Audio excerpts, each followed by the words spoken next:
Bonjour et bienvenue au webinaire en langue française du WDI, l'organisation mondiale qui défend les droits des femmes basés sur le sexe, parce que les femmes subissent des violences en fonction de leur sexe et non pas en raison d'un sentiment intime qu'elles auraient d'être des femmes. C'est pour cette raison que le WDI est à l'origine de la Déclaration des droits des femmes basée sur le sexe, déclaration qui compte déjà 35 000 signataires à travers le monde, et ce chiffre augmente de 200 signatures par semaine. Nous vous invitons bien sûr à signer cette déclaration à votre tour si ce n'est déjà fait. Aujourd'hui, nous recevons Annie-Ève Collin. C'est une philosophe qui fait d'excellentes vidéos de vulgarisation sur les débats philosophiques actuels sur sa chaîne YouTube. Elle est héritière des Lumières et son approche est rationaliste. Elle est curieuse et intéressée par la façon de penser des autres. C'est ce qui l'a amenée à bien étudier la pensée postmoderne qu'elle décrit et décrypte très bien dans une série de vidéos sur sa chaîne. Elle est féministe, mais le noyau de sa critique de l'idéologie du genre, c'est que cette idéologie repose sur des affirmations fausses et qu'elle est illogique. Annie-Ève fait aussi malheureusement partie de ces femmes victimes de l'intolérance et de la violence des activistes de la cancel culture. Vous pouvez poser des questions dans l'application questions-réponses de Zoom. Bonjour Annie-Ève. Est-ce que pour commencer, tu peux commencer par nous dire qu'est-ce qui t'a amené à critiquer l'idéologie queer et comment est-ce que tu l'as rencontrée? Bonjour Marie, bonjour à toutes. Alors, comment ça a commencé? J'ai suivi des cours de sociologie du genre à l'Université de Montréal. J'ai eu comme professeur Gabrielle Richard. Et j'arrivais là en tant que personne intéressée par le féminisme. Le cours s'appelait Rapport de genre et sexualité. Alors, je m'attendais à entendre parler de sexisme, de rapport entre les hommes et les femmes. Alors, c'est particulièrement quand il a été question de l'idéologie queer que j'ai été un peu étonnée par ce que j'entendais et par ce que je lisais. Alors, l'idéologie queer, Marie a parlé d'idéologie du genre, c'est essentiellement la même chose. L'idéologie queer présente les catégories comme ayant été imposées socialement. On parle notamment des catégories femmes et hommes, féminin, masculin, homosexuel, hétérosexuel. Ce seraient des catégories qu'il faut déconstruire parce qu'elles relèveraient de l'oppression. Et il faudrait que chacun, chacune puisse s'autodéfinir, s'autodéterminer. Et on veut même éviter de donner des définitions claires. On peut continuer d'utiliser des mots entre guillemets, je dirais. Mais le queer, ce serait celui qui refuse les catégories que la société veut lui imposer et qui définit, chacun devrait finalement pouvoir définir le sens des mots qu'il utilise pour se décrire, pour se définir par lui-même. Alors, moi, en tant que personne qui avait une formation en philosophie, qui l'enseignait depuis déjà un moment, assez vite, j'ai réagi à ça parce que c'est élémentaire en philosophie de définir clairement les mots qu'on emploie parce que c'est comme ça qu'on arrive à communiquer efficacement, c'est comme ça qu'on arrive à se faire comprendre. Et en fait, philosophie ou non, c'est quand même à ça que servent les mots.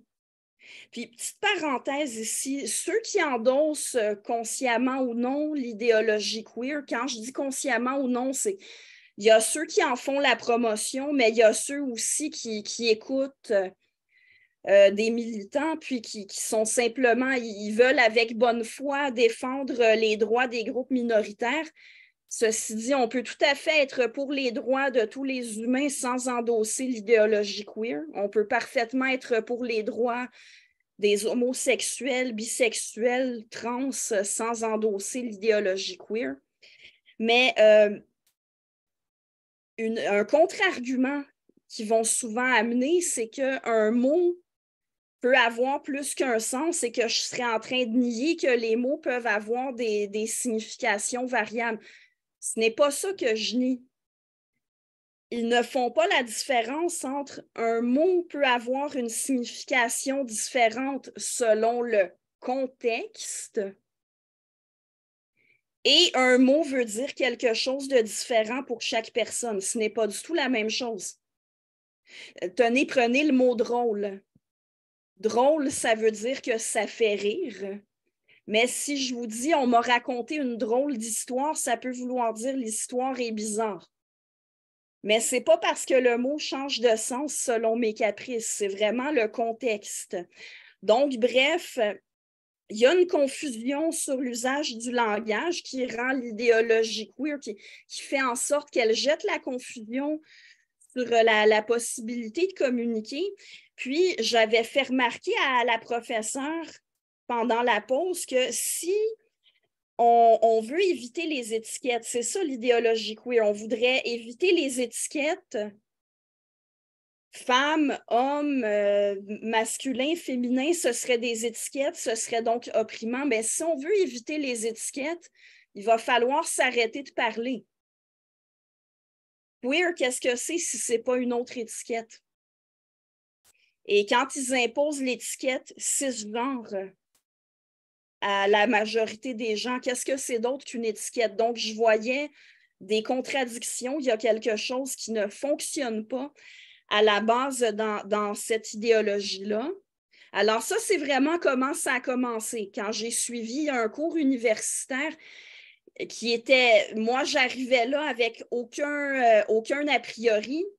C'est un cours qui était destiné plutôt à nous faire endosser l'idéologie du genre et l'idéologie queer. Et c'est comme ça que j'ai commencé à en être critique. Alors, ceux qui veulent dire que c'est la faute des conservateurs ou des féministes radicales qui exercent une mauvaise influence, non. Ceux qui endossent l'idéologie queer font du très bon travail par eux-mêmes pour montrer qu'il y a des failles dans leur vision des choses. Sinon, je vous raconte comment j'ai atteint ce que les anglophones appellent mon peak trance.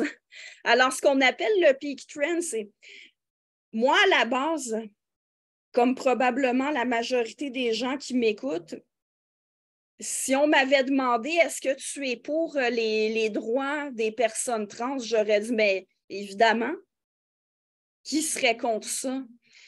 Le peak trance, c'est quand quelqu'un qui était à la base sympathique à la cause, à force de voir des contradictions ou des exagérations, en vient à s'opposer à ce qu'on appelle le mouvement transactiviste ou à s'opposer à l'idéologie queer. Moi, c'est arrivé très vite, en fait. J'étais membre d'un groupe Facebook féministe. Puis, il y avait beaucoup de publications qui portaient sur les trans, sur la transition ou sur d'autres questions liées au transgenrisme. Et il y a une membre, une internaute, qui a posté une question. Elle a demandé si le sujet du groupe, c'était le féminisme ou les trans, parce qu'elle suivait le groupe pour entendre parler de féminisme. Et elle s'est fait répondre, bien, comme c'est un groupe féministe, on parle de toutes les femmes, à moins que tu sois en train de dire que les femmes trans ne sont pas des femmes, ça voudrait dire que tu es transphobe. Alors moi, spontanément, j'ai vu qu'il y a quelque chose qui cloche là-dedans. Effectivement, une personne qui est un homme, qui voudrait être une femme, ce n'est pas la même chose qu'une femme.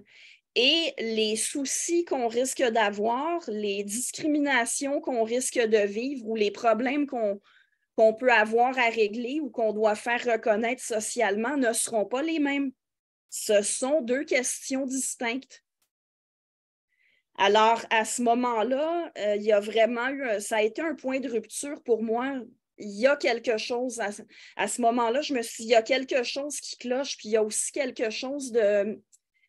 Il y a une forme d'intimidation dans le fait de répondre à cet internaute-là. Ah ben, si tu remets ça en question, que ce soit un sujet pour le féminisme, ça veut dire que tu as une phobie. C'est un peu, c'est gros de dire qu'elle a une phobie parce qu'elle soulève cette question-là.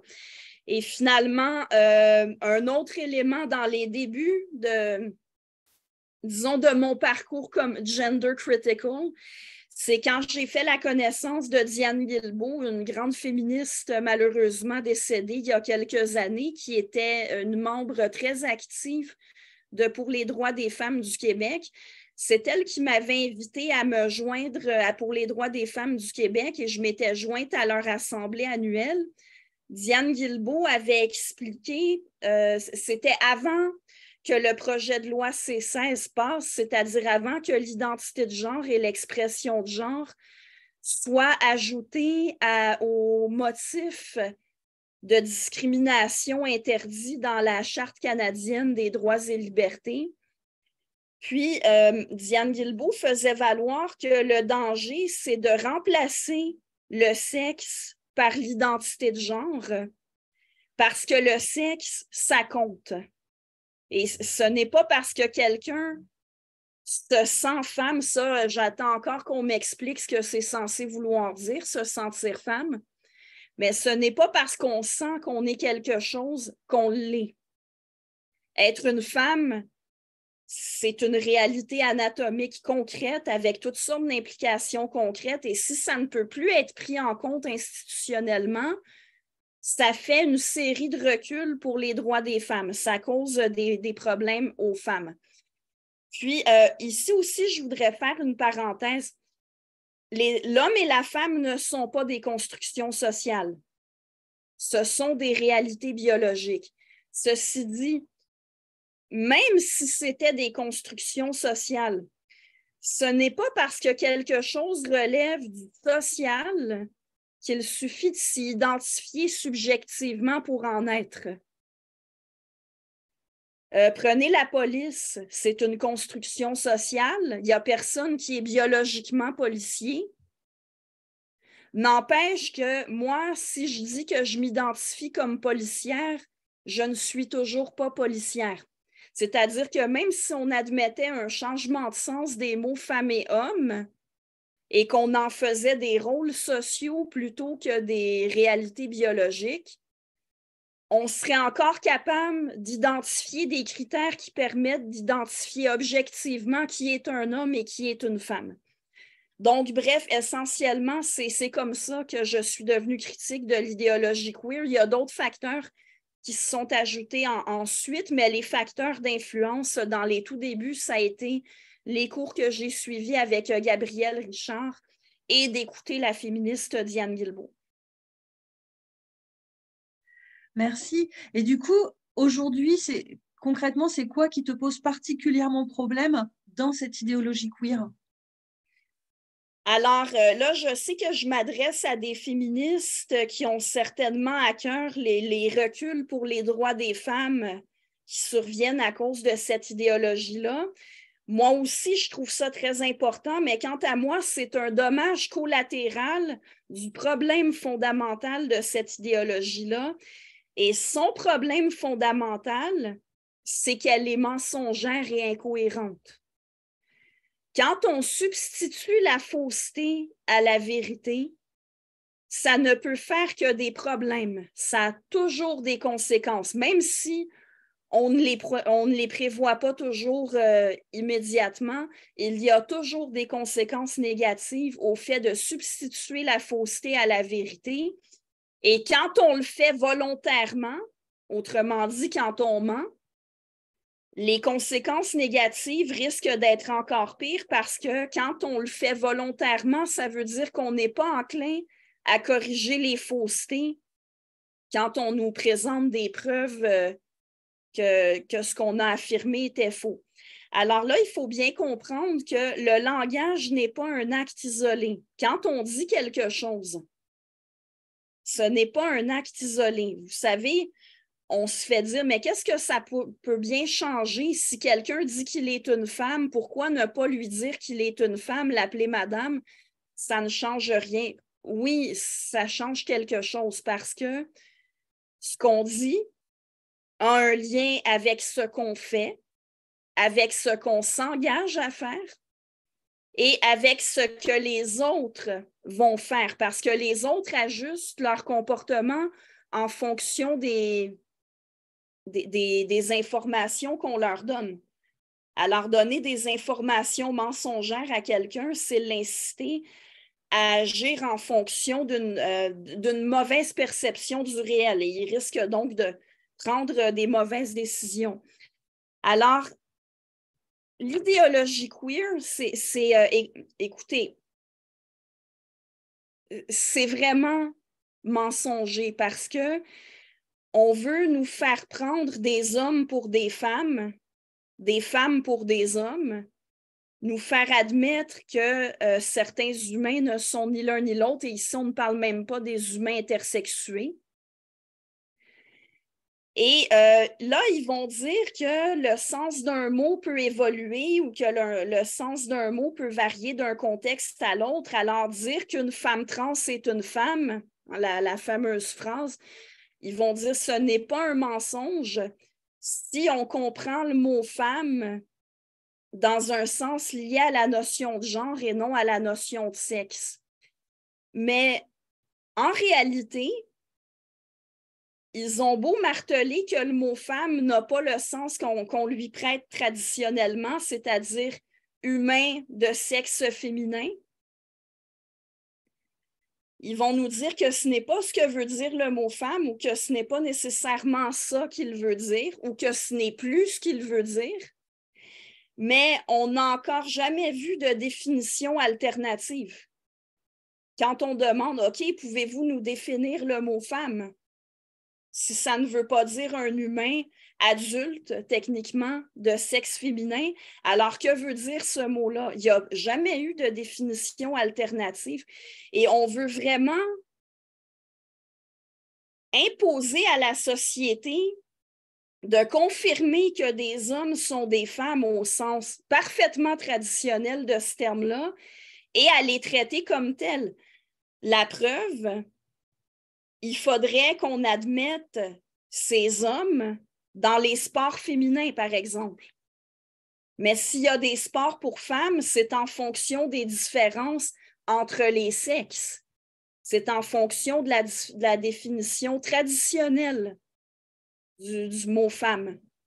Alors, s'il y avait vraiment un nouveau terme, une nouvelle façon d'utiliser le mot femme, on pourrait sans problème dire OK, alors peut-être que dans certains contextes, la nouvelle définition s'applique, mais dans le sport, il faut revenir à la définition basée sur le sexe. Mais non, ce n'est pas accepté par les militants queer. Ce n'est pas accepté par les transactivistes.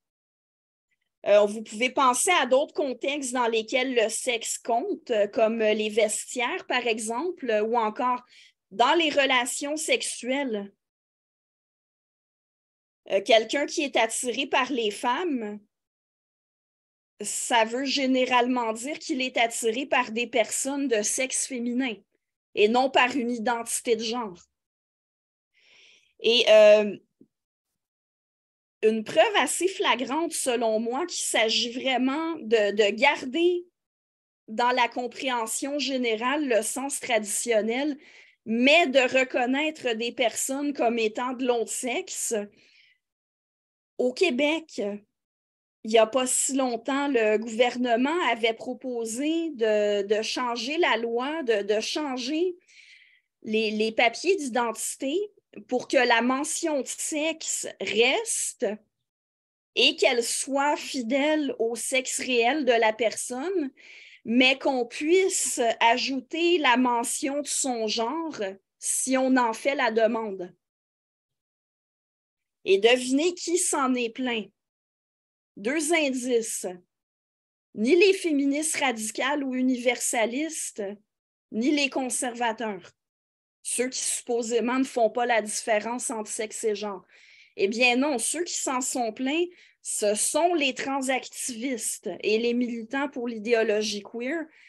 Ils tenaient à ce qu'une personne trans ou qui s'identifie comme non-binaire puisse modifier sa mention de sexe.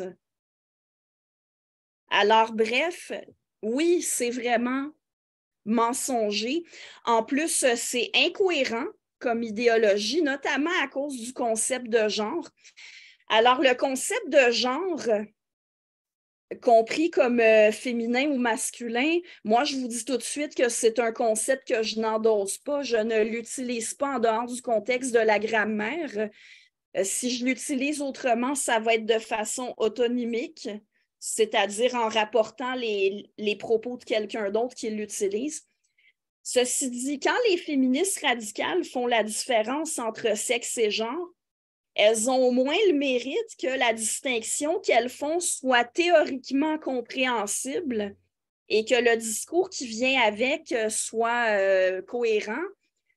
C'est-à-dire que, bon, le sexe, c'est la réalité biologique et le genre, ce serait des normes sociales, des attentes que la société va avoir envers les individus en fonction de leur sexe.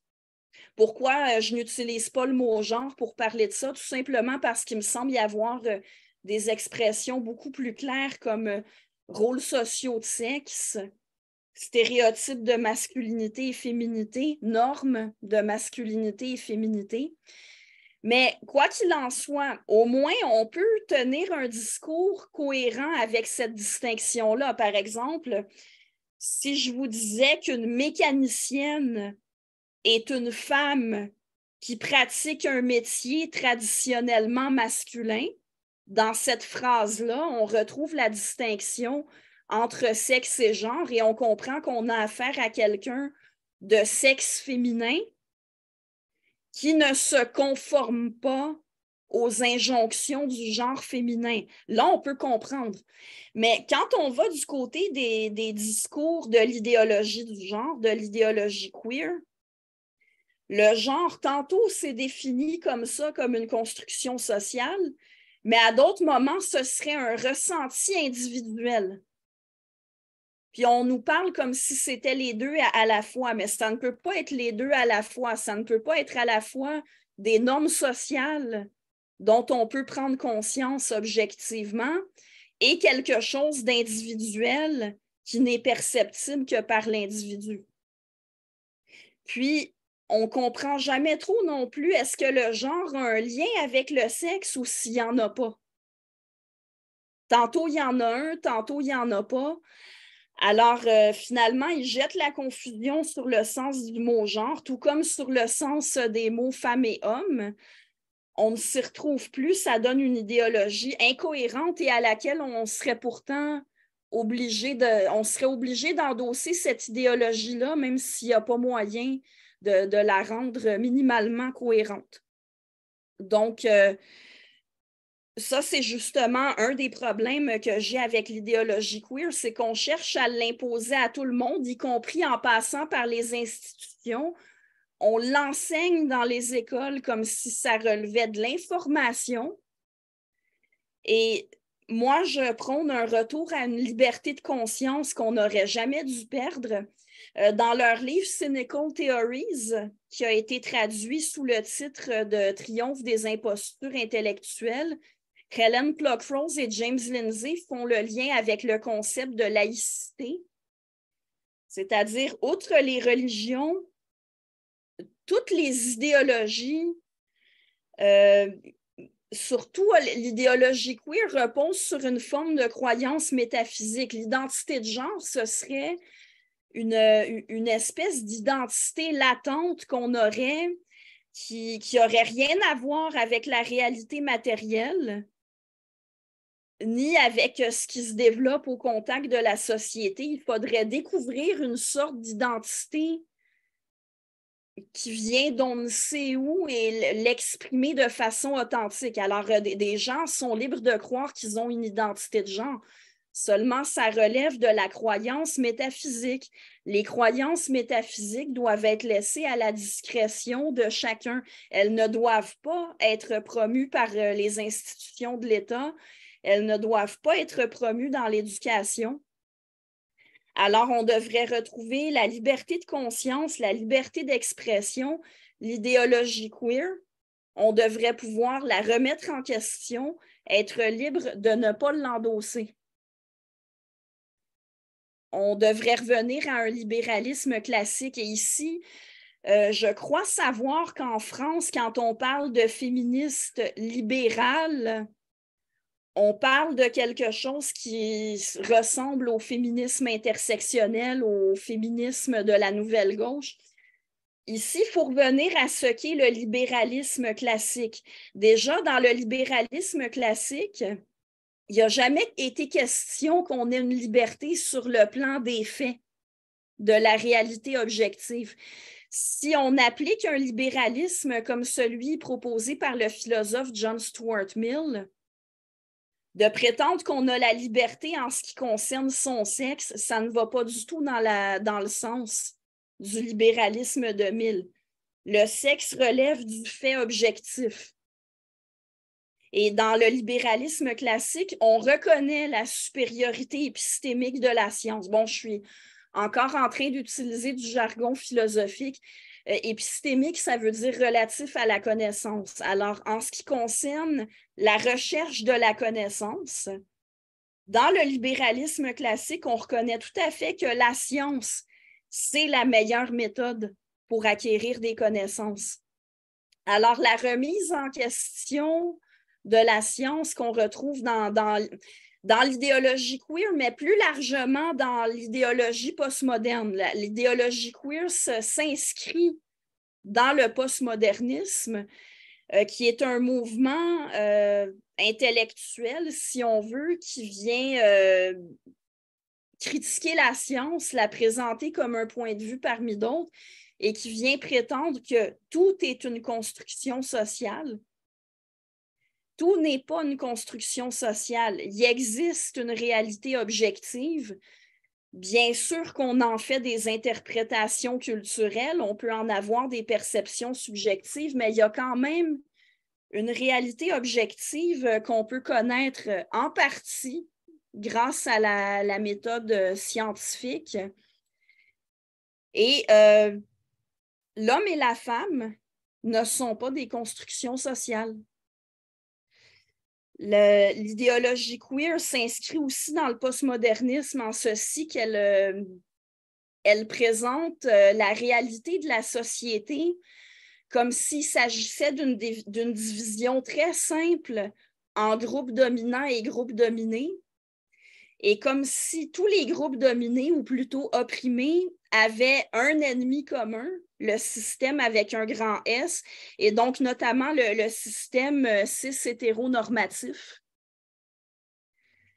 Alors, finalement, il faudrait que, selon l'idéologie queer, que les femmes, les LGBTQ+, on s'allie contre un système patriarcal et cis-hétéronormatif, comme si la division en hommes et femmes était une construction sociale patriarcale, comme si le fait de dire que les bébés qui ont un pénis sont des garçons et que les bébés qui ont une vulve sont des filles relevait de la construction sociale. Bon, d'une certaine manière, oui, les mots sont des constructions sociales, mais ce sont quand même des mots qu'on utilise pour rapporter une réalité biologique qui existe, dont on doit tenir compte.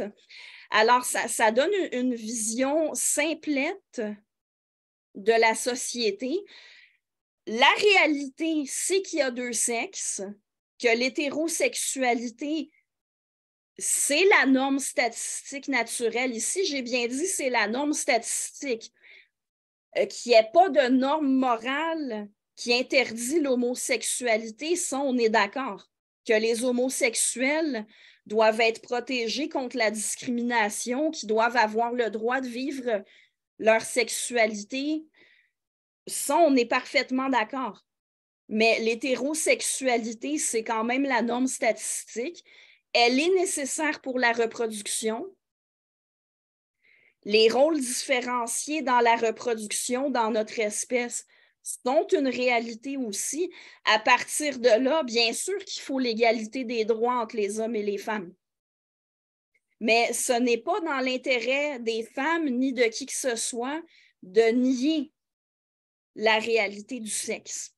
Et la réalité, c'est aussi que la société, ce n'est pas simplement des rapports entre groupes dominants et groupes dominés, c'est beaucoup plus complexe que ça.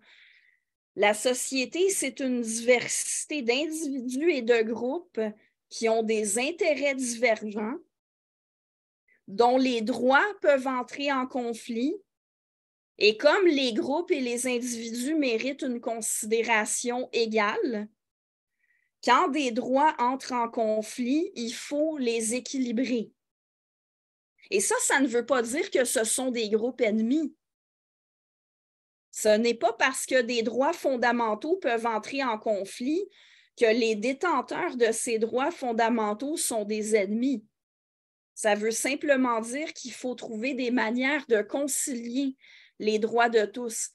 Et oui, c'est possible que certains droits revendiqués au nom de l'identité de genre entrent en conflit avec des droits pour les femmes ou pour les homosexuels et bisexuels, particulièrement quand plutôt que de faire coexister les deux critères, ce qui est demandé par les transactivistes, c'est de remplacer le sexe par l'identité de genre.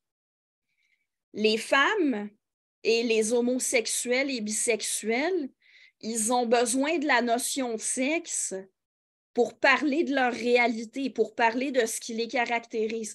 Et comment voulez-vous qu'ils puissent défendre leurs droits? Comment pourraient-ils parler de leurs droits s'ils ne peuvent même pas, pour commencer, parler d'eux-mêmes?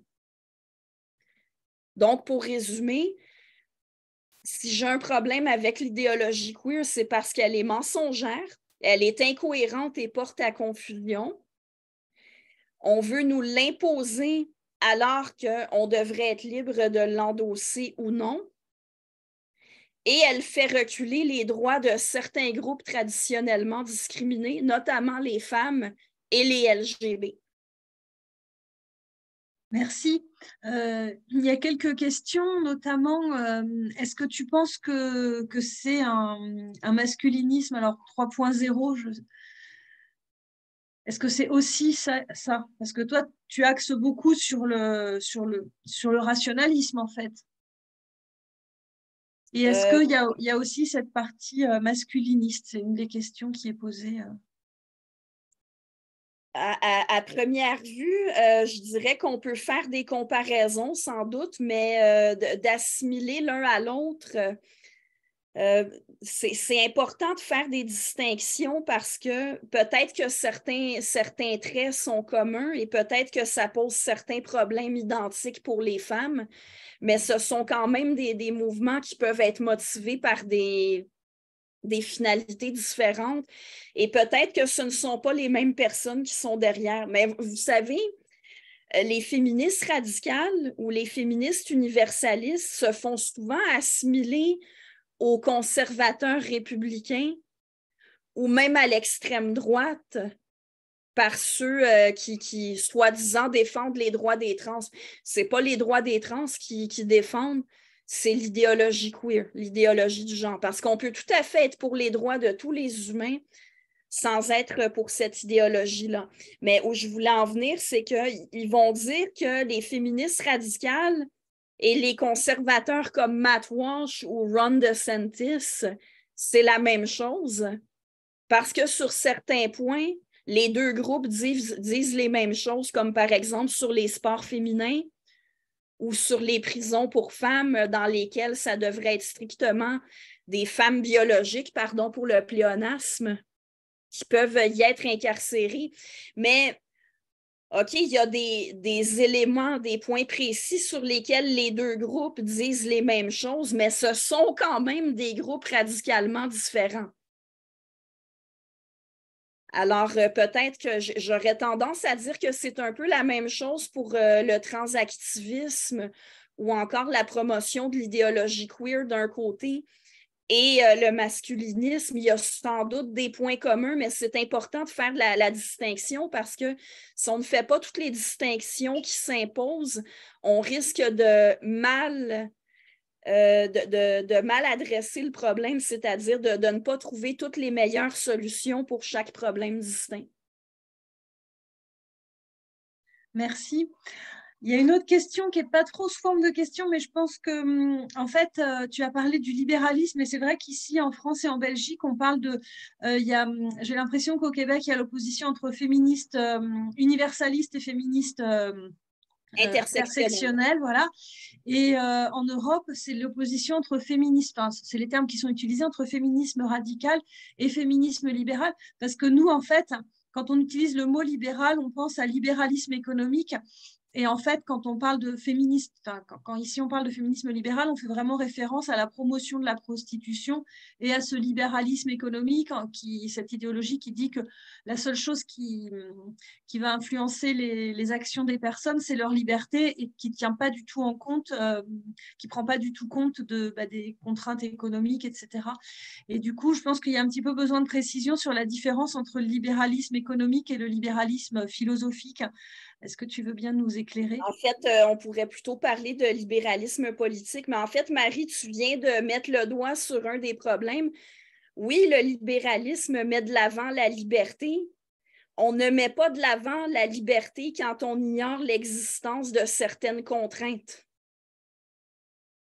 Alors, le libéralisme politique, c'est une théorie politique qui est assez large, qui peut être interprétée de plusieurs façons différentes.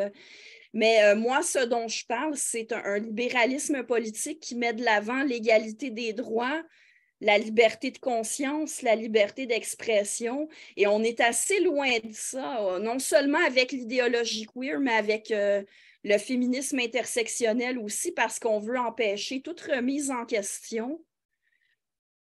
On présente certaines choses comme étant même pas simplement des théories scientifiques, mais carrément des vérités absolues.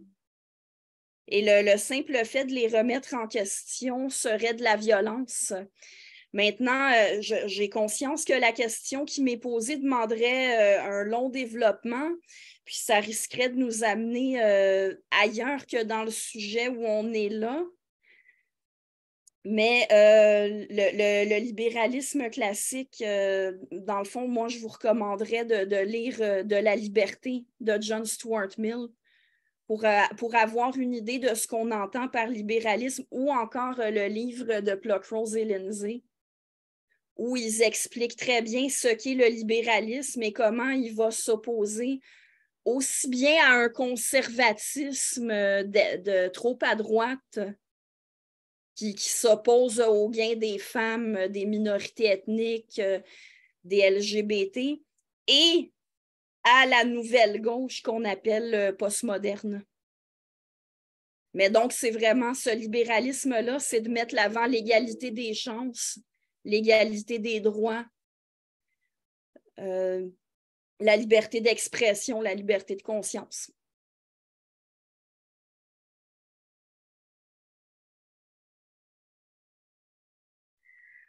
J'ai une autre question parce qu'effectivement, on était pas mal à espérer du monde rationaliste une critique de cette idéologie.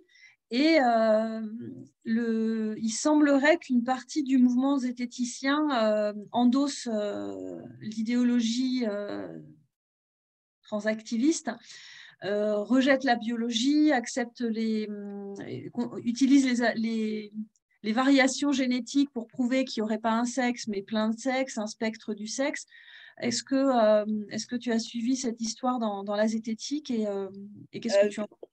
Assez peu, c'est-à-dire les échos que j'en ai eus, c'est surtout en tant que membre du conseil d'administration des sceptiques du Québec, parce que nous, justement, aux sceptiques, on ne s'est pas gênés pour critiquer l'idéologie queer et on en a subi des contre-coups. D'ailleurs, justement, je sais que vous voulez qu'on parle des pressions que j'ai subies étant donné mes prises de position. Alors, oui, j'ai subi beaucoup de pression depuis 8 ans, régulièrement. En fait, à chaque session, il y a quelqu'un qui se vante d'avoir contacté mes patrons. Alors, je sais qu'à plusieurs reprises, il y en a qui ont téléphoné à mon travail ou qui ont écrit des courriels pour leur rapporter, soi-disant pour leur rapporter mes positions, mais ils ne se gênent pas pour inventer des mensonges. Je ne vous raconterai pas tout parce que depuis 8 ans, il y a eu vraiment beaucoup d'appels ou de courriels à mon travail, des campagnes de salissage sur, sur les réseaux sociaux, particulièrement sur Facebook, mais depuis peu, je suis active sur Twitter. J'ai eu droit sur Twitter aussi. Quelques faits saillants. À un moment donné, on a envoyé à l'institution à laquelle je travaille un document de plus de 60 pages de capture d'écran qui avait été prise sur mes pages Facebook. Alors, il faut vraiment vouloir, il faut avoir du temps à mettre là-dedans pour faire un document de plus de 60 pages avec des captures d'écran. Sinon, un autre fait saillant, la plupart du temps, en fait, j'en entends pas parler à mon travail des cas où il y en a qui écrivent ou qui appellent, mais une fois, la personne qui était à la coordination de mon département m'avait parlé d'un cas assez particulier. La personne avait prétendu être la mère d'un de mes élèves. Puis, elle prétendait que je faisais subir de l'intimidation à son fils. Puis, elle avait aussi prétendu que je faisais de la prostitution sur Internet. Puis, la personne à la coordination a compris assez vite que c'était un appel canular, comme on dit, je crois, en France. Mais un point important, un point intéressant, pardon, c'est que la personne n'a pas été capable de dire à quel cours son fils était inscrit. Puis, la personne qui a reçu l'appel a quand même voulu faire son travail, vérifier s'il y avait réellement un problème. Alors, elle a dit, il faudrait que je sache qui est l'élève concerné pour pouvoir valider auprès de lui. Puis, la personne n'a pas voulu donner le nom. Elle a dit qu'elle voulait que ça reste confidentiel.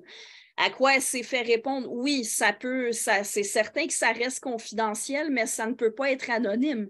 Parce que sinon, n'importe qui peut nous appeler puis nous dire n'importe quoi sur nos enseignants.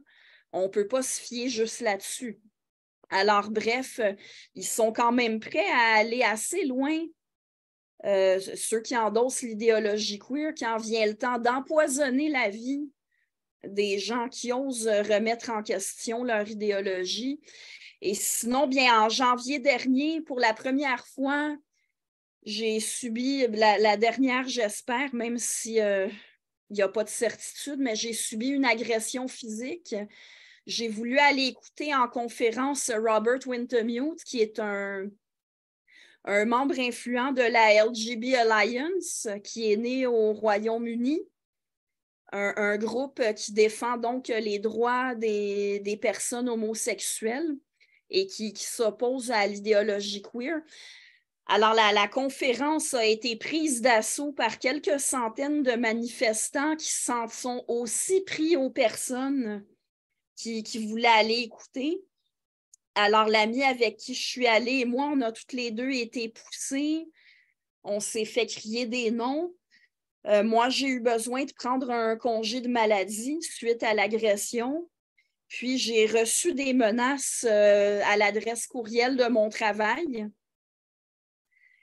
Alors, bref, depuis cet épisode-là, vous savez, j'imagine que celles qui m'écoutent savent que les femmes qui se font agresser physiquement par des transactivistes, c'est assez commun. On en a vu beaucoup d'exemples circuler. Moi, c'est certain que ça m'a toujours affectée, mais depuis la fois où ça m'est arrivé personnellement, il y a vraiment ma réaction quand je vois d'autres exemples est beaucoup plus intense. Puis je me suis dit, c'est probablement leur but, justement, de nous épuiser émotionnellement pour qu'on n'ose plus prendre la parole, qu'on n'ose plus se rassembler. Alors, il faut vraiment se soutenir mutuellement, puis ne pas céder à ça. Ne pas céder à l'intimidation, même si c'est difficile. Puis pour terminer, la dernière campagne d'intimidation à mon endroit, elle est en cours présentement parce que récemment, j'ai dénoncé publiquement une exposition qui a lieu à Québec, à la ville de Québec, au Musée de la civilisation, qui s'appelle « Unique en son genre ». Et en fait, j'ai commencé par une vidéo sur ma chaîne YouTube dans laquelle j'ai raconté ce qui s'est passé quand j'ai demandé une visite guidée, à laquelle la guide n'a pas été capable de répondre à mes questions. En gros, j'ai voulu savoir ce que c'est précisément l'identité de genre et ce qui est censé vouloir dire se sentir femme. Je n'ai pas eu de réponse et la guide m'a, pour ainsi dire, planté là. Et j'ai aussi écrit une lettre à un journal pour raconter ce qui s'était passé. Et depuis cette sortie-là publique, je me fais intimider sur Twitter et sur Facebook à cause de ça.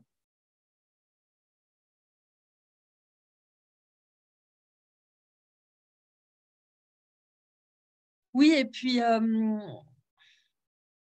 tu le racontes bien tu le racontes plus précisément dans tes vidéos, mais ce que tu lui as posé comme question, ça n'avait pas grand-chose à voir avec de l'intimidation. Dans les questions, il y avait qu'est-ce qu'on entend par identité de genre, et peut-être que si tu expliques un peu plus précisément ce qui s'est passé, la personne aura la réponse à Eh cette bien, définition. si vous me demandez ce que c'est précisément l'identité de genre, justement, ça ne veut rien dire. C'est ça le problème.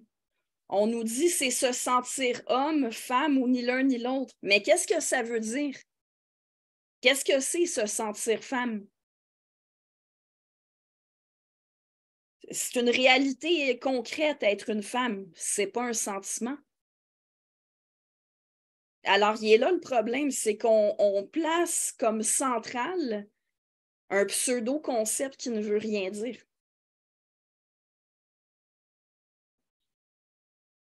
Puis, pour ce qui est de l'exposition unique en son genre, je vous dirais, bon, ce qui est arrivé avec la guide, c'est un petit peu un détail parce que nulle part dans l'exposition, le concept d'identité de genre n'est défini comme s'il se passait de définition. Puis, il y a toute une série de problèmes dans cette exposition-là. Et des problèmes que les femmes qui m'écoutent en ce moment ont probablement déjà rencontrés dans différents discours, c'est-à-dire qu'entre autres, on réécrit l'histoire, on veut nous faire admettre que les personnes trans ont toujours existé. Et là, on identifie comme trans des personnages historiques dont on n'a aucune raison de les identifier comme trans, notamment Margaret Ann Buckley, qui était la première femme britannique à devenir médecin et qui a dû se faire passer pour un homme, étant donné qu'à son époque, les femmes n'avaient pas accès aux études en médecine, à la profession de médecin. Alors, une femme qui a bravé les stéréotypes sexistes de son époque, qui devrait être une icône du féminisme.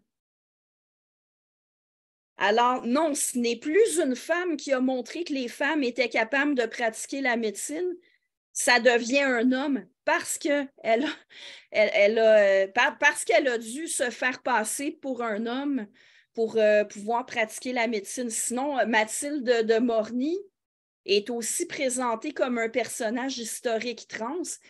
C'était une lesbienne masculine, Mathilde de Morny. Alors ça, c'est un problème que je n'ai pas développé aujourd'hui, mais qui revient beaucoup dans les discours critiques de l'idéologie du genre, critiques de l'idéologie queer. On efface les lesbiennes, et particulièrement les lesbiennes masculines. C'est pas vrai qu'on donne de la visibilité à tout un arc-en-ciel de gens. Et puis, sinon, ben, on retrouve dans l'exposition les arguments fallacieux habituels. Par exemple, on parle d'intersexe, on veut nous faire admettre que le sexe est assigné. Ça, c'est un des mensonges de l'idéologie queer. Le sexe, ce n'est pas assigné. C'est une réalité qui est constatée. Mais j'imagine que vous savez quel pseudo-argument ils vont donner pour faire croire que c'est la société qui décrète qu'il y a des hommes et des femmes. Et ils vont dire que la réalité est plus complexe que ça. Il n'y a pas seulement des mâles et des femelles. La preuve, il y a des humains intersexués. Oui, mais les humains intersexués, ils sont objectivement intersexués.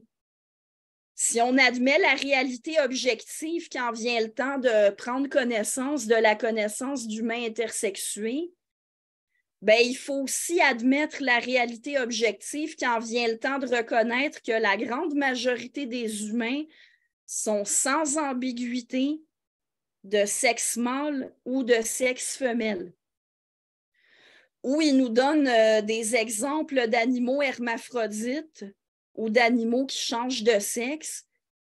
Généralement, ce sont des animaux qui vivent dans l'eau. C'est des poissons, des tortues, des batraciens, des mollusques. Alors, qu'est-ce que l'humain a à voir avec tout ça, finalement? Et puis, quand bien même la réalité sur le sexe est complexe, oui, OK, la réalité sur le sexe est complexe, elle l'est encore plus si on regarde l'ensemble du règne animal que si on regarde seulement l'humain. Mais depuis quand est-ce que la réalité est complexe? C'est une prémisse pour conclure que la réalité est subjective. Que certains animaux soient hermaphrodites ou qu'il existe des animaux qui changent de sexe, ça ne veut absolument pas dire qu'un humain est un homme ou une femme selon son identification subjective.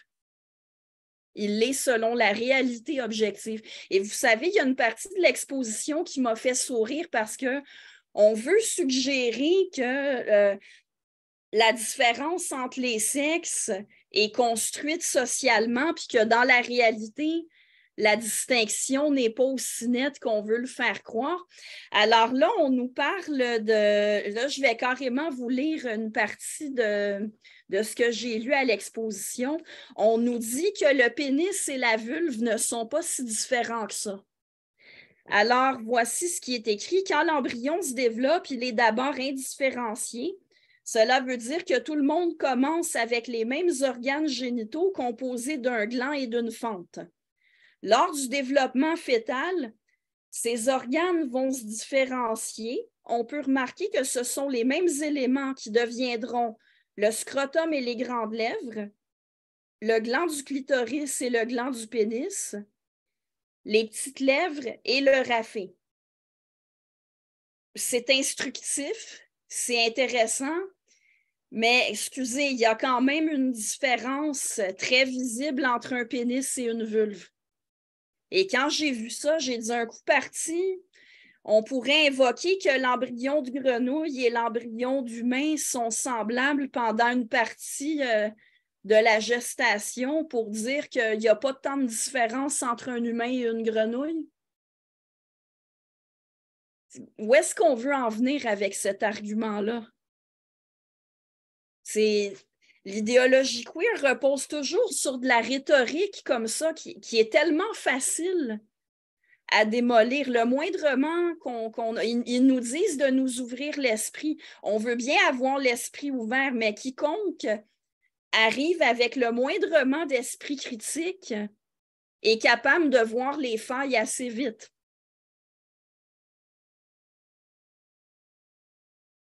Ah, la personne qui dit on ne sait pas si on doit rire ou pleurer, j'imagine qu'en rire quelques minutes fait quand même du bien.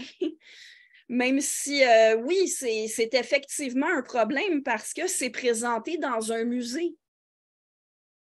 Qu'un musée et que des écoles présentent un discours qui repose sur la réécriture de l'histoire, sur des arguments complètement fallacieux, sur le détournement de faits biologiques, c'est quand même grave. Alors, est-ce qu'il y en a qui auraient des questions à me poser?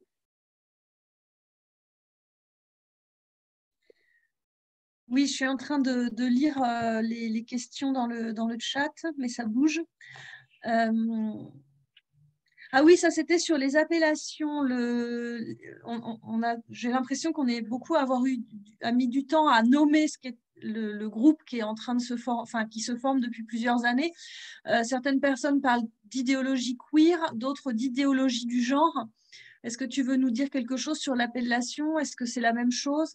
Est-ce que c'est synonyme, idéologie queer et idéologie du genre? Ça me semble être à peu près la même chose. Moi, je pense que le mouvement queer joue un grand rôle dans le problème avec lequel on vit en ce moment parce que c'est vraiment la théorie queer avec Judith Butler comme l'une de ses chefs de file qui a posé les prémices qui posent tant de problèmes, c'est-à-dire de prétendre qu'il n'y a rien de stable dans la définition du mot femme, qui assimile le fait d'être une femme à un ressenti et à un rôle social. C'est l'idéologie qui a mis de l'avant que les catégories étaient opprimantes et que chacun devrait définir les mots à sa propre façon. Et ce ne sont plus des mots. Un mot que chacun peut définir à sa façon, ce n'est plus un mot, il ne peut pas servir à communiquer. Et ici, je rappelle ce que j'ai dit au début de mon exposé. Il y a une grande différence entre dire qu'un mot prend des sens différents selon le contexte et prétendre que chacun peut définir un mot à sa façon. Alors, selon moi, oui, c'est essentiellement la même chose. J'ai tendance à utiliser l'expression idéologie queer pour la raison que je viens de donner.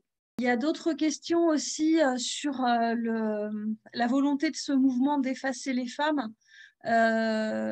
Là, on parle plutôt de la violence symbolique contre les femmes, qui est d'invisibiliser les femmes, et un lien qui est fait avec... est-ce que c'est une nouvelle forme de violence contre les femmes? On parlait de masculinisme tout à l'heure. Et il y a une personne qui met... est-ce que c'est en rapport avec la résistance en France à parler des droits humains au lieu de parler des droits de l'homme? Voilà. Donc, dans l'invisibilisation des femmes dans le langage, si j'ai bien compris la question. Je dois dire que là, moi, je la comprends pas, la question. En fait, est-ce que ce mouvement-là, en invisibilisant les femmes dans le langage, est-ce que le fait d'invisibiliser les femmes dans le langage, c'est une nouvelle forme de violence contre les femmes? Certainement, oui. En fait, c'est intéressant de voir qu'on nous dit qu'il faut modifier le langage pour inclure les personnes non binaires. C'est important d'avoir des mots pour nommer les personnes pour qu'elles puissent exister socialement. OK, mais vous enlevez aux femmes les mots qui leur servaient précisément à ça, à être mentionnés par le langage et à exister socialement. Il y a une contradiction assez flagrante. Puis, s'il y avait un partisan de l'idéologie queer qui était là pour répondre, il dirait probablement qu'on n'enlève pas le mot « femme », mais on n'élimine pas le mot comme tel, mais on le détourne de son sens. Alors, finalement, les humains de sexe féminin, quel mot est-ce qu'on leur laisse pour désigner leur réalité et pour que leurs droits et leurs besoins sexo spécifiques puissent être pris en compte? Parce que pour qu'ils soient pris en compte, il faut déjà être capable de les nommer. Il faut avoir des mots pour en parler.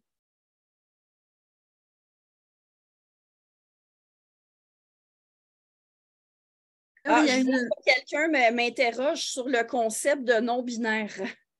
Oui, voilà. Ça, justement, quand on dit que quelque chose est binaire, un système qui comprend deux éléments est binaire. Alors, c'est un usage complètement inadéquat du concept de binarité parce qu'en fait, ce qui est binaire, c'est le sexe comme système de reproduction. Alors, moi, je ne suis pas binaire. Je suis une femme. Déjà, ce n'est pas une identité de genre. Eux, ils vont parler d'identité de genre binaire qui sont les identités de genre hommes et femmes. Et les identités de genre non binaires, ce seraient les identités qui sont en dehors de la binarité hommes et femmes. Mais donc, moi, je suis une femme, ce n'est pas mon identité de genre, c'est mon sexe. Et je ne suis pas binaire. Ce n'est pas moi qui suis binaire, c'est le système qu'on appelle le sexe. Il est binaire parce qu'il y en a deux. Il y a deux éléments.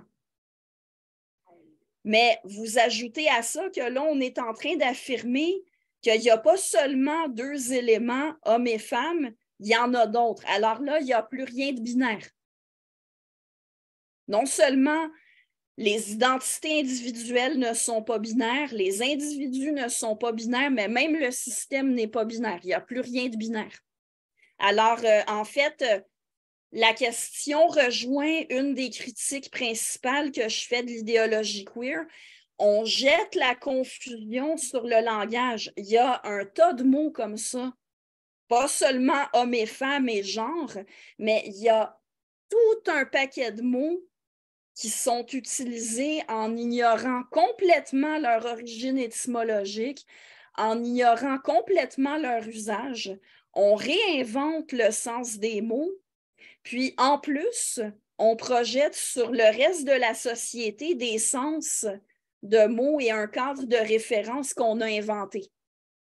Alors, tenez par exemple, quand on dit que, de dire par exemple que Caitlyn Jenner est un homme, ça revient à mégenrer la personne.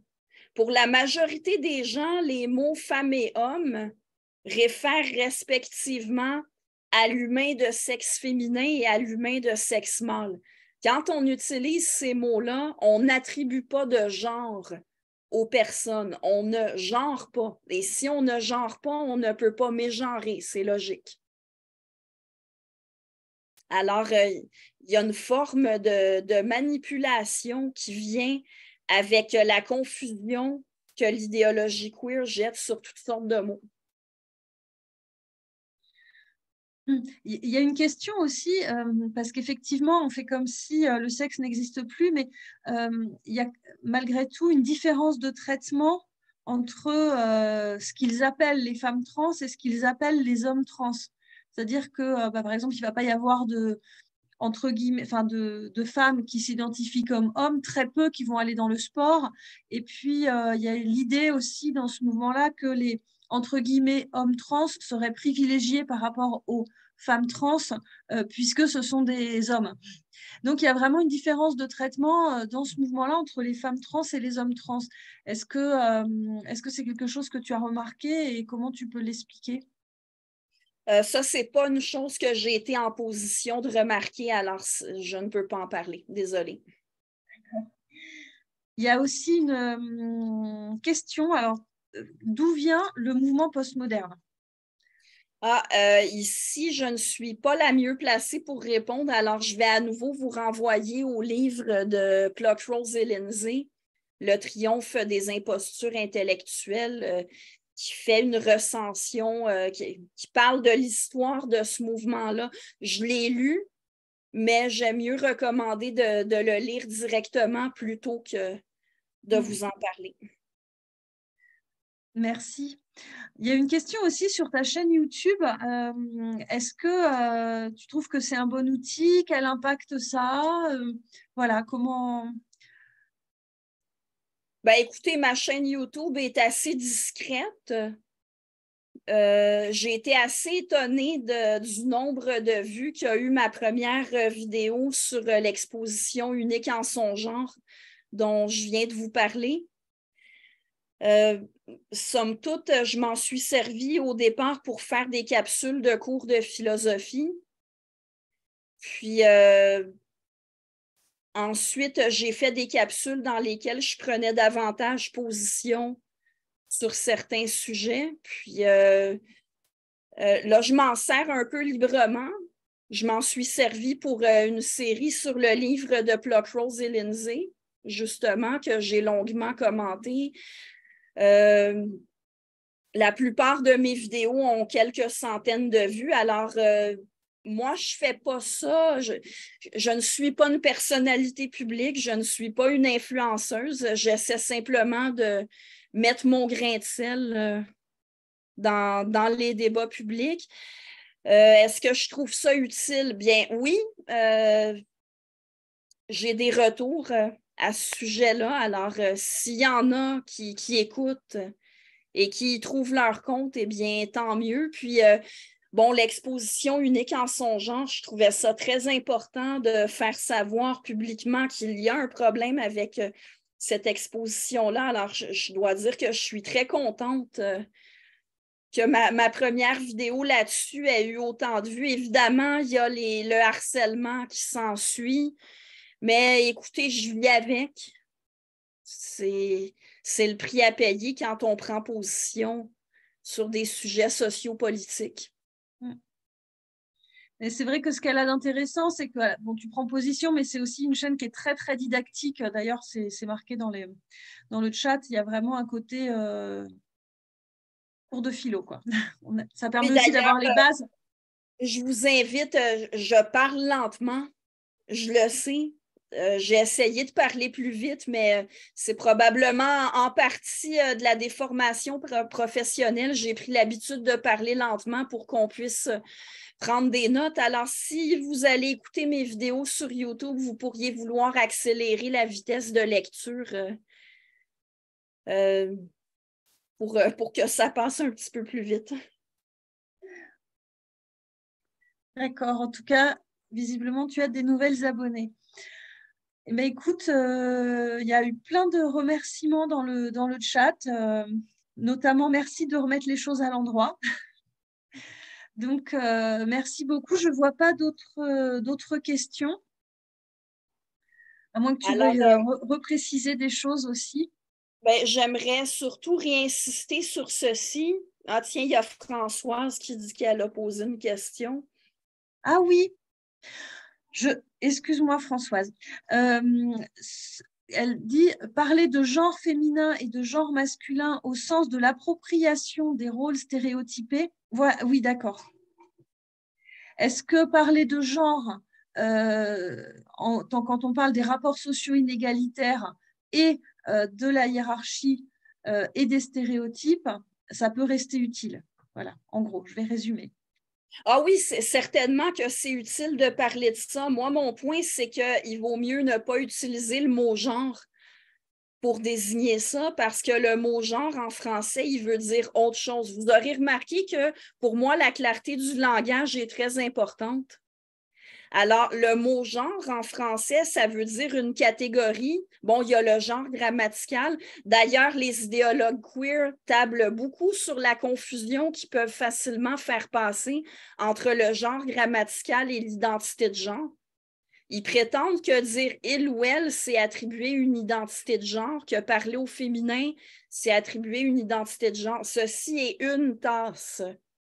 C'est le mot tasse, c'est le nom qui a un genre féminin et c'est pour ça que l'article 1 s'accorde au féminin.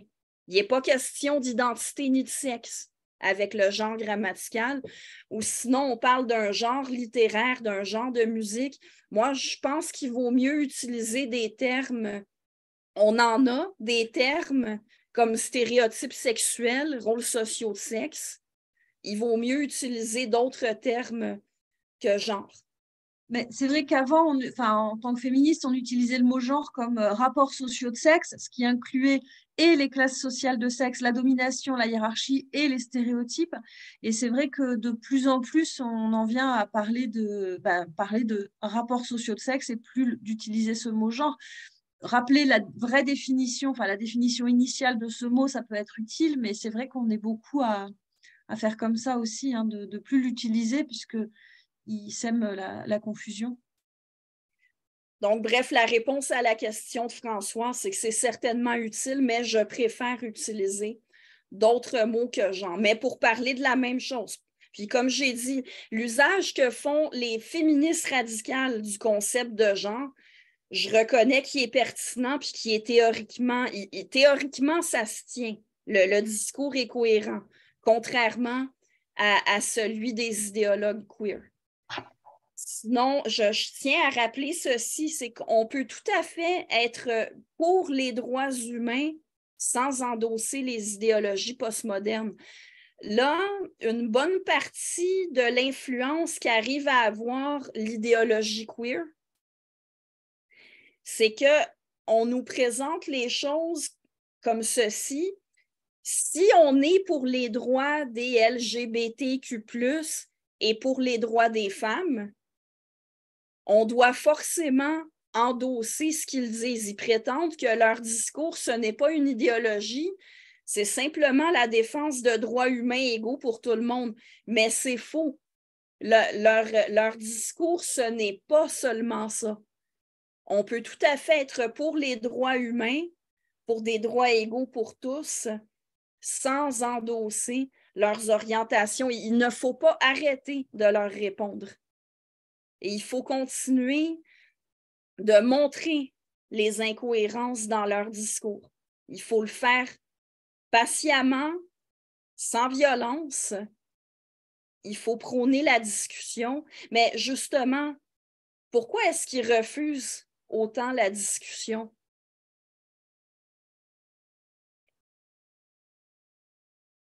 C'est quand même, il y a quelque chose, il y a de quoi être perplexe devant le refus systématique de discuter, que ce soit avec des féministes radicales, avec des féministes universalistes, avec des conservateurs, avec quiconque tient un discours qui remet en question leur position. Ils disent que la vérité est de leur côté. Souvent, ils disent que la science est de leur côté. Mais en ce cas, pourquoi ne pas discuter? Vous allez être capable de montrer que c'est vous qui avez raison. Si vous avez vraiment raison, vous allez être capable de le montrer en acceptant de discuter. Au-delà de la discussion, c'est même pas... parce que là, ce que tu racontes qui s'est passé à l'exposition, tu n'étais même pas en train de contredire. Et vraiment, rien que le fait de poser des questions, c'est-à-dire même pas en contredisant, c'est-à-dire de poser des questions, c'est déjà quelque chose d'insupportable. Petite rectification, j'ai effectivement contredit la guide parce que, comme elle m'a dit, je lui ai demandé ce que veut dire se sentir femme. Elle m'a dit ça veut dire quelque chose de différent pour chaque personne. Alors, je lui ai dit, mais pourquoi on utilise le même mot si ça veut dire quelque chose de différent pour chaque personne? Puis, là, j'en suis venue à la conclusion, j'ai dit, finalement, vous me dites que ça ne veut rien dire. Puis, elle m'a demandé, mais vous, qu'est-ce qui fait que vous vous considérez comme une femme? À quoi j'ai répondu, je ne me considère pas comme une femme, j'en suis une. C'est une réalité qui ne change pas en fonction de mes considérations. Et là, elle m'a dit, mais vous savez que vous êtes une femme parce que vous vous sentez femme. Ben non. Là, vraiment, je l'ai contredite. Je lui ai dit, non, je ne me sens pas femme. Je ne comprends même pas ce que ça veut dire. Je sais que je suis une femme en fonction d'une réalité concrète, observable, avec laquelle je vis au quotidien. Et à ce moment-là, elle est devenue émotive, puis elle est partie. Alors oui, je l'ai contredite, mais c'est à noter que je l'ai contredite alors qu'elle faisait une affirmation sur moi. Alors, mes détracteurs sur Twitter et sur Facebook ont prétendu que j'avais intimidé quelqu'un. Alors, de contredire quelqu'un qui fait une affirmation fausse sur moi, quelqu'un qui ne me connaît pas en plus, ce serait de l'intimidation. Mais effectivement, ils interprètent systématiquement comme de la violence ou de l'intimidation le simple fait de remettre en question leur discours. Mais si vous êtes capable de le défendre avec des arguments, votre discours, pourquoi est-ce que vous avez autant peur de la remise en question? Puis vous savez, se sentir femme, à toutes les fois que j'ai eu des discussions un peu prolongées avec des gens qui affirmaient que ça signifie vraiment quelque chose, finalement, soit on en arrive à dire que ça ne veut rien dire. Si ça veut dire quelque chose de différent pour chaque personne, ça revient à dire que ça ne veut rien dire. Imaginez que vous suivez un cours que vous dites à un enseignant, je ne comprends pas quelle est la réponse à telle question dans le questionnaire, et qui vous répond, ben, la réponse à cette question-là, ça peut être tout ce que tu veux. Vous auriez envie de répondre au professeur, mais pourquoi vous me posez une question s'il n'y a pas moyen d'avoir une réponse meilleure qu'une autre? Comment est-ce que vous allez nous évaluer si aucune réponse n'est meilleure qu'une autre? Puis, sinon, se sentir femme, souvent, on en arrive à dire, ben, se sentir femme, c'est ce qu'on expérimente quand on est discriminé par un système patriarcal, ou c'est ce qu'on expérimente quand on vit ce qui vient avec le fait d'avoir un corps de femme, comme par exemple avoir ses règles, avoir une puberté féminine, être enceinte, accoucher, avoir une ménopause. Mais à ce moment-là, se sentir femme, ça implique d'en être une objectivement.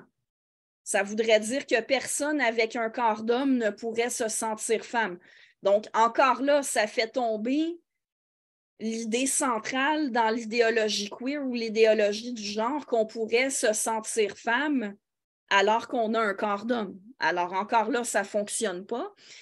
Ou sinon, se sentir femme, ce serait avoir des caractéristiques considérées comme féminines, eu égard aux normes sociales de féminité. Alors, aimer s'occuper des enfants, la douceur, la coquetterie, aimer la danse. Bon, je ne vais pas vous énumérer une infinité de clichés, mais c'est-à-dire que même si on acceptait ces normes comme faisant partie de la féminité, à ce moment-là, on ne serait pas en train de parler de se sentir femme, mais bien d'agir comme une femme.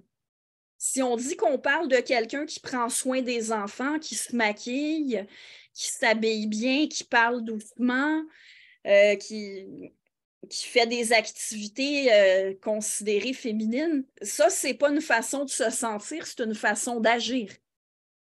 Alors, si vous voulez vraiment attribuer ça aux femmes, ça s'appellerait agir comme une femme, pas se sentir femme.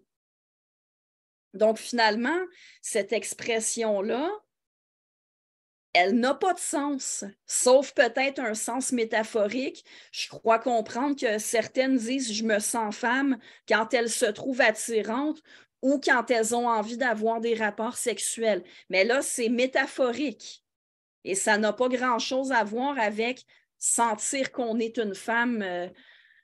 Quand on est une femme, on a parfaitement conscience d'en être une, même si on se trouve moche ou même si on n'a pas de libido. Bref, là, en ce moment, avec la campagne d'intimidation sur Twitter et Facebook, mes détracteurs disent beaucoup que je suis fatigante. Je crois qu'en Europe, vous n'utilisez pas ce mot-là, mais je serais dérangeante, inutilement insistante parce que j'insiste pour qu'on dise ce que veut dire cette expression-là, mais c'est parce que si elle ne veut effectivement rien dire, ça fait tomber l'idéologie queer. Et si la même chose pour la notion d'identité de genre, là, j'ai droit aux habituels, mais pourquoi tu t'en fais tant que ça avec ça? Pourquoi ça te préoccupe autant? Pourquoi tu prends autant de temps à en parler? Mais c'est vous qui nous dites de nous informer sur l'identité de genre, d'en faire une référence commune, mais on n'aurait pas le droit de demander de comprendre précisément ce que c'est. Puis, au lieu de me dire que je suis agaçante avec mon insistance pour qu'on explique ce que c'est, expliquez ce que c'est si vous êtes capable. Ou sinon, admettez qu'on n'est pas obligé d'en faire une référence commune. Merci, on arrive un petit peu à la fin, à moins qu'il y ait quelque chose à rajouter en mot de conclusion. On va être obligé de vous laisser. Par contre, avant de terminer, je voulais vous dire que nous venons d'apprendre qu'en France, un amendement a été déposé dans le cadre du projet de loi Organisation et programmation du ministère de la Justice. Et l'amendement 1056, déposé le 29 juin, propose d'insérer dans le texte de loi que la mise à l'écrou est effectuée en fonction de cette fameuse identité de genre déclarée de la personne condamnée, indépendamment du genre indiqué à l'état civil au moment de la condamnation. Alors qu'en France, l'identité de genre n'est définie nulle part de façon satisfaisante. Et cet amendement permettrait à n'importe quel homme incarcéré de se retrouver dans une prison pour femmes, puisqu'il suffit de dire on vient d'en parler, hein, qu'on se reconnaît dans les caractéristiques féminines pour être considéré comme ayant une identité de genre féminine.